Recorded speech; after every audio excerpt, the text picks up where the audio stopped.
after you hear this gospel, what does the church hope? Hope this lengthy narrative gospel from John will inspire you and me to do in this Lent. Maybe our last Lent, we don't know. I'm thinking it might be my last Lent. What does the church want us to do as we hear this long gospel? Well, there are many, many blind people in today's gospel who could have been healed by Jesus, but only one, just one, is cured. He is the man who was born blind, the guy who was born blind. The others think they see perfectly. They have 20/20 vision, I think. In reality, the sightless man, the man born blind, has better vision than all the others.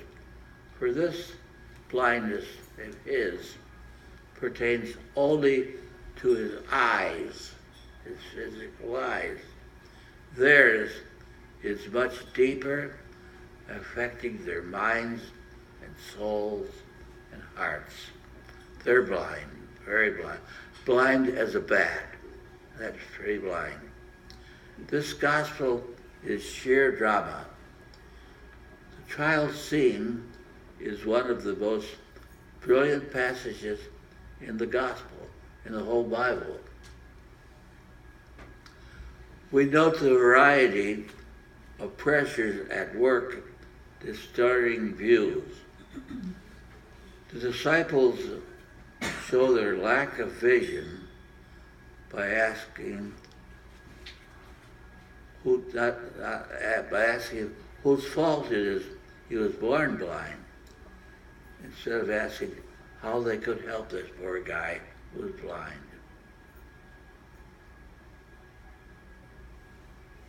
We share their lack of vision if we fail to see people in need.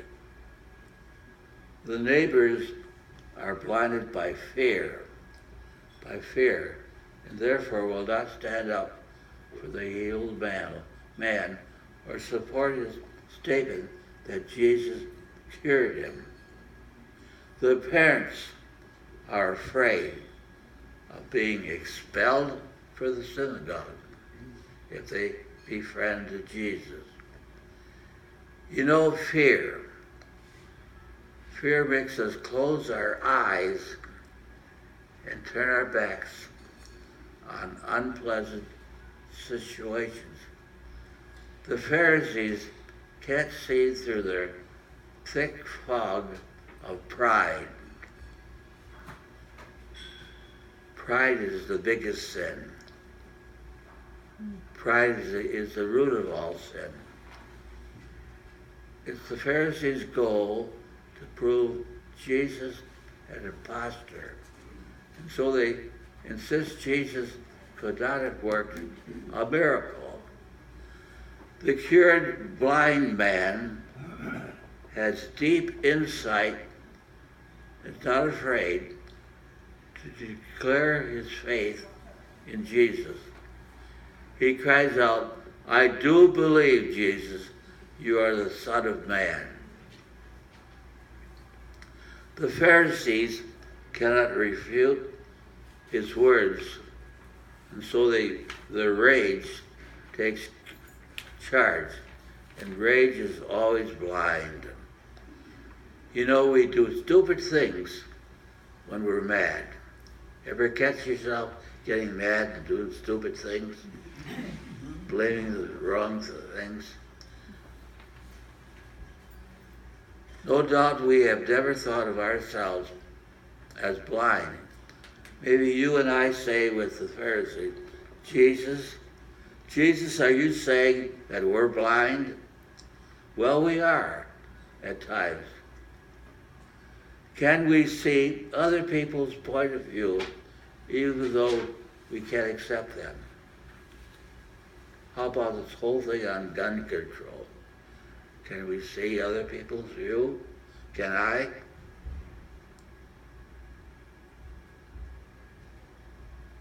In order not to face troubles, our own faults, do we blame others? Do we fail to see our troubles as sometimes blessings in disguise?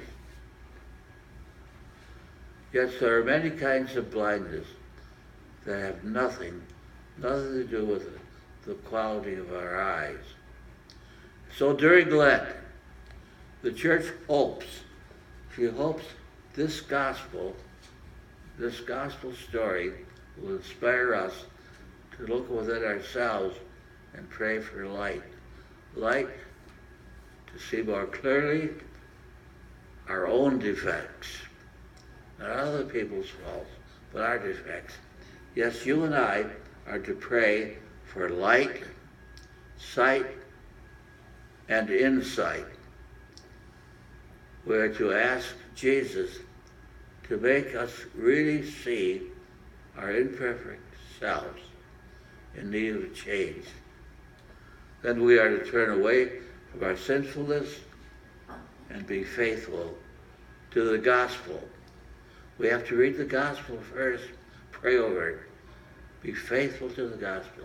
That's what the words were said to us on the first day of Lent. We received the action. Turn away from sin. Turn away from sin and be faithful to the gospel. Not the news, the media, but the gospel. Do we read the gospel? Pray the gospel. Turn away from sin and be faithful to the gospel. At our Lenten Eucharist, beg for the Lord for the grace to do this. We say the Apostles' Creed.